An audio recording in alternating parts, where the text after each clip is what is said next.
Hello and welcome to this week's Money Roundup. We start with some good news about us. We were delighted to welcome Justine Green and MP to our head office last week. Justine has launched the Social Mobility Pledge in association with the Harrison Centre. Becoming a Social Mobility Pledge accredited employer demonstrates your commitment to accessing and progressing talent from all backgrounds and highlights your work towards improving social mobility. The aim of the pledge is to encourage businesses to play their crucial role in boosting social mobility in the UK and highlight which businesses and employers are going the extra mile. We were one of the first businesses to sign the Social Mobility Pledge, and Justine was thrilled to meet some of our talented apprentices. On the economic front, we start with some exciting news for the UK economy. It's very encouraging to note that the UK economy looks set to bounce back after a softer patch of economic data releases that occurred at the end of Q1 2018. The Composite Purchasing Managers Index, based on survey evidence which asks companies about new orders, job hiring and inventories, has rebounded nicely. The Composite Index acts as an indicator of future growth and is an amalgam of manufacturing, services and construction sector survey data.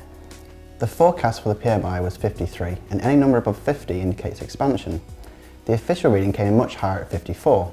Soft economic data at the end of Q1 was attributed to bad weather, such as the beast from the east.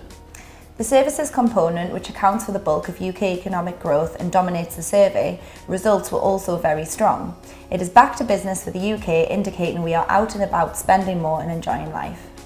Despite this, the Bank of England have acted extremely cautiously since the credit crisis.